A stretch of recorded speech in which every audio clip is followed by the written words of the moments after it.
Aria's health is quite complex.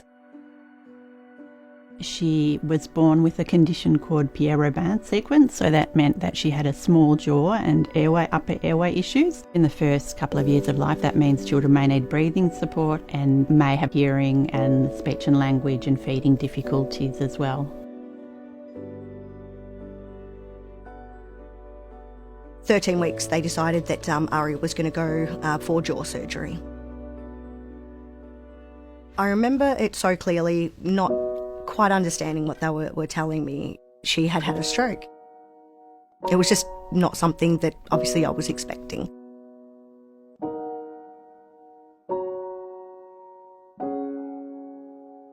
In the first few years of Aria's life, she spent a lot of time in hospital, and she was born with developmental changes in her hips and feet. When I met her, it already stood out to me how much as a 1-year-old she'd been through. I just walked into her room to check on her, and she was just staring into space. It was almost like she was looking straight through me. All of a sudden, she just started seizuring. She couldn't talk, so she couldn't tell me how she was feeling. She would just look at me, and at first I just felt helpless. They did a lot of tests, EEGs, and finally found out that she was diagnosed with a focal epilepsy.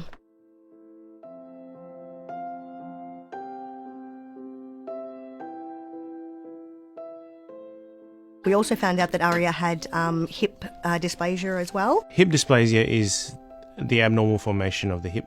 We have to get the ball into the socket so that the socket forms, and that involves putting a plaster on. Everything plays in and links in, so the difference in the muscle balance due to the stroke has played a part. It also results in an abnormal hip development. She couldn't do tummy time, she couldn't do the things that most children would be doing at that age. We couldn't have bath time, we couldn't do all of those bonding experiences either. Then we found out after a while that she had cerebral palsy as well. I didn't know her future really.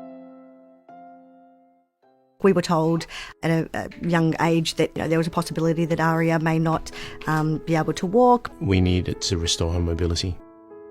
Every child I look after gets a little happy face on their leg to mark the operative limb. When I went to see Aria for a hip reconstruction, she looked at me and she said, "What are you drawing?" I said, "I'm drawing a happy face." And I said, "What would you like?" And she said, "I'd like Peppa Pig." My heart sank. I'm not a narcissist. She's had lots of obstacles. She's gotten through a lot of them. She's going to get through a whole lot more. She's going to do really well. Aria has an amazing team of people that have looked after her, from the stroke team to her paediatricians, orthopaedics, just everyone who, maxillofacial, have just been amazing with just making sure that they're one step ahead of everything. So making sure her jaw, her face and everything is growing as it should.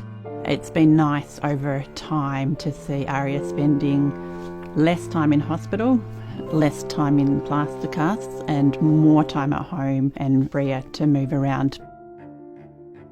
The wheels have just been amazing. She was so used to just a normal wheelchair that now we've got an electric wheelchair, so lots of obstacle courses around the house. She's doing really well.